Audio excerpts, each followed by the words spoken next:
How's it going, everybody? Welcome back to Sector 6, and today we've got something special. We have got a sneaky early review of Romancing SaGa 2 Revenge of the Seven, and a massive thank you to Square Enix for giving us early access to this game, letting us check it out. Since I played the demo about a month and a half ago, I have been itching to get my hands on this game. So yeah, massive thank you to Square Enix for hooking us up. But I think it's time to just jump straight into it, so leave a like on the video, subscribe for future content, but let's jump into my early thoughts. Now, for those of you who don't know what Romancing SaGa 2 Revenge of the Seven is, it is a 3D remake of the original Romancing SaGa 2 game, which was first released in 1993 in Japan on the Super Famicom. And the game was only released in Japan originally. It didn't find its way to the rest of the world until, well, 2016 when it was ported to Android, but then mainly in 2017 when it got ports to the PS Vita, the PS4, the Xbox, Switch, PC, everything, all the major platforms. So eventually in 2017 it did get out there. Now what this means is, for a lot of people, myself included, that this remake is our first experience with Romancing SaGa 2. And I have to say, the game has consumed pretty much all of my limited free time over the last few days. I've had to do a lot of work on videos and I've had a lot of family stuff going on, but any free time that I've had has just been dumped into this game because it's kind of a combination of my two favourite genres, to be honest with you, RPG and simulation. That's kind of my bread and butter these days. That's where I go to for my gaming. So the fact that this combines the two, yeah, I'm a big fan. Now the game begins with us controlling the Emperor of Avalon, Leon, as he sets off on a mission to clear out and seal a nearby cave that's overflowing with monsters. And for this mission he brings along his son Gerard, and the story begins to pan out from there. Eventually we clear the cave, seal the monsters, and not long after this, one of the legendary 7 heroes seemingly returns and begins to wreak havoc in the Empire. And this leads to Leon wanting to bring Kaczynski to justice, and that begins the story. And eventually we reach the point where we take control of our second Emperor, Gerard. And this establishes one of, if not the core mechanic of the game's gameplay and narrative, the inheritance system. Now the inheritance system is where a new emperor must take the helm of the empire, and in doing so they will receive a chunk of their predecessor's power, as well as their learned skills and abilities. And this definitely will not be the only time that you inherit, with inheritance being caused by a few things. The first of these is the death of your character in combat, more on that shortly. You can abdicate the throne, so if you don't like the emperor that you've got at this moment in time, you can choose to abdicate, and that will give you a new selection of emperors that you can pick from, or through the passage of time, moving forwards to another generation. And these are all things that can lead to you having to choose a new emperor or empress. Now the passage of time can occur whenever you complete a large enough story moment and you move on to the next era of your empire. And certain events seem to take certain amounts of time, with certain thresholds being reached where it'll then push you forwards a few more years, and you'll end up selecting a new emperor. It's a fun system. I've not kind of nailed down the mechanics of it 100% yet. I feel like the system is in there to be manipulated, and I'm going to have a little bit more of a look into that for some future videos, but in general, time progresses, new people take charge. And this leads to what should be the main focus of your time while playing Romancing SaGa 2, and that is the Empire. Yes, you want to focus on your skills and your abilities, as well as the composition of your party in order to smash through the game's numerous and varied dungeons and challenges, but you also need to focus on the growth of your empire, the development of your units and facilities by building vital locations like the smithy and the incantations lab, which let you forge new gear and equipment and learn new spells respectively. And that's just a couple of examples. There are several other buildings that you can make and things that you can invest into that will make you stronger and make it so that you can get through the game's challenges. There is a lot to focus on, but luckily, you've got generations to do it. The other main way that you'll be forced into choosing a new leader though is the death of the current one. And this brings us to the combat of Romancing SaGa 2, Revenge of the Seven. The combat's turn-based with an act list type system, reminiscent of Final Fantasy X or Octopath Traveler, where the upcoming turn order for every enemy and ally is shown on a timeline at the top of the screen, and when it comes to an ally or enemy's turn, they act immediately, and then the turn order progresses. Now there's a lot of different things that can happen in combat. The first of these is leveling up and learning new skills. Now you level up your skills by using them, be it spells or weapon attacks, and the more that you use the skills, the more likely you are to level up these skills.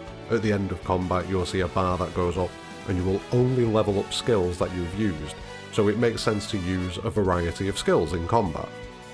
But not only that, certain times you'll see that attacks have got a little light bulb icon next to them, and this means that if you continue to use this attack in varied scenarios, you will eventually glimmer a new skill.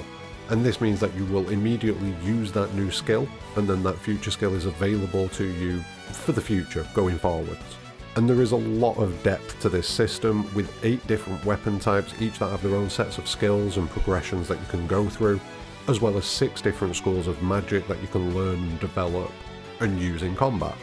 Also, any skills that you do learn can be changed around and given to additional characters back at the palace, as well as learning and changing formations and other things like that that you can do back at the palace. The formations obviously have their own impacts on combat, where some formations you'll have a front person who tanks all of the attacks while everyone else hides behind. Other formations you'll have 3 characters up front that do more melee damage to the enemy, while other characters sit further back, and if a character's sat way far back, they'll lose a bit of speed, so they'll act less often in combat. Like I say, lots of depth, lots of things for you to mess around with and tweak in order to get the best result for the situation that you find yourself in. And on top of all of this, you also have unified attacks, where 2 characters will combine their powers to land a powered up attack each. And depending on whose turn it is, it'll change which 2 characters can act, and depending on which abilities these characters have learned, it'll change what's available to you.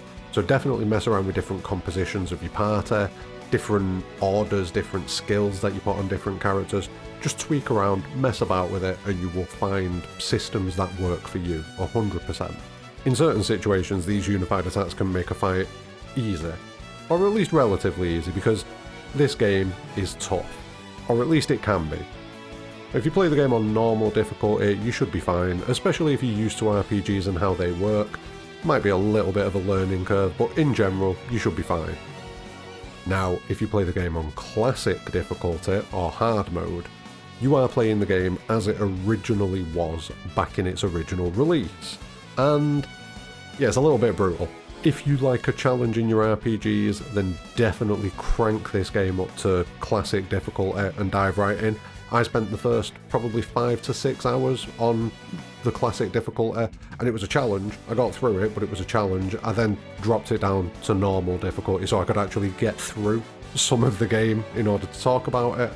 But yeah, if you like a bit of challenge out of your RPG, this game's got it.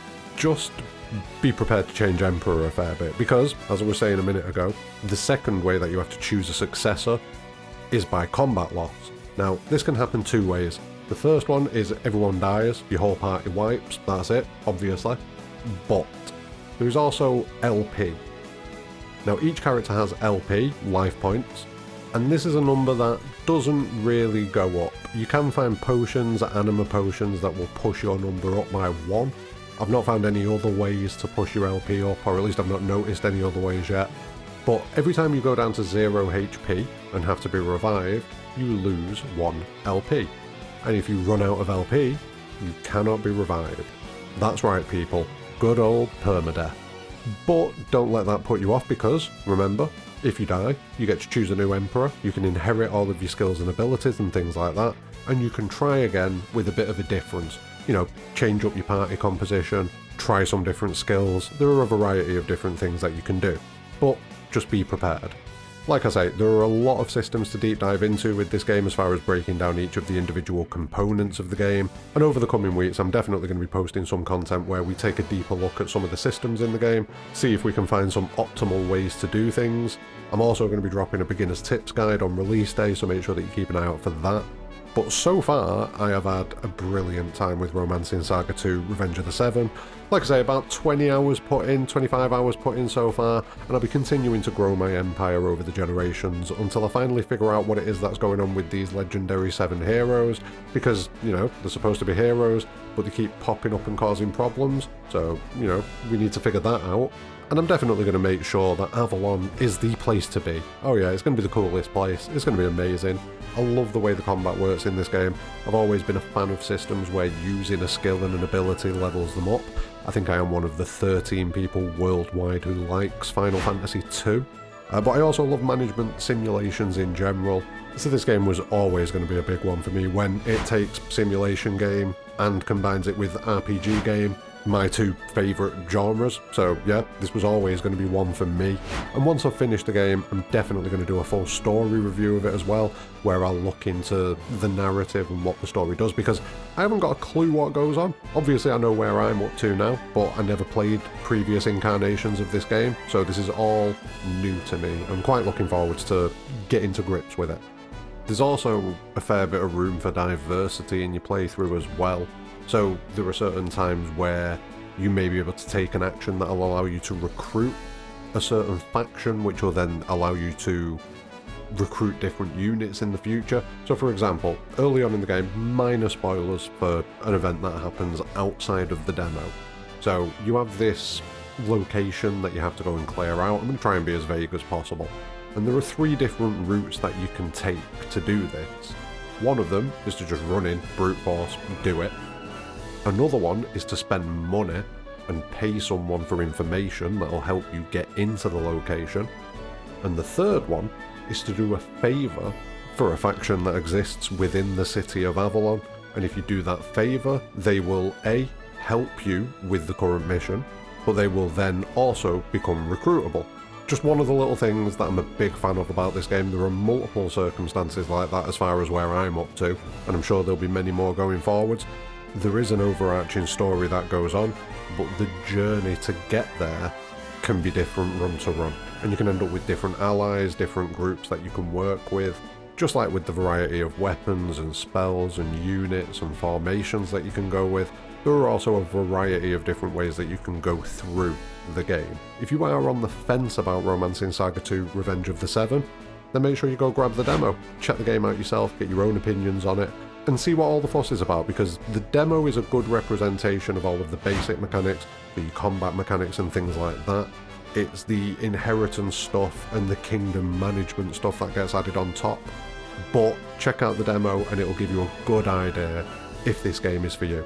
I would personally recommend it to RPG fans, especially if you're an RPG fan that quite like management simulators. If those two things are of interest to you, this is definitely a game to check out. But that is going to be the end of this video, so thank you very much to Square Enix again for hooking me up with an early review code for Romancing SaGa 2. Definitely keep an eye out for more content on the channel around Romancing SaGa 2, because we'll definitely be doing it.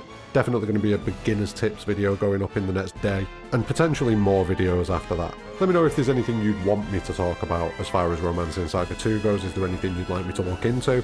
Leave your thoughts in the comments below, like the video, subscribe for future content, check out the demo at the very least, but more importantly than all of that, have a great day.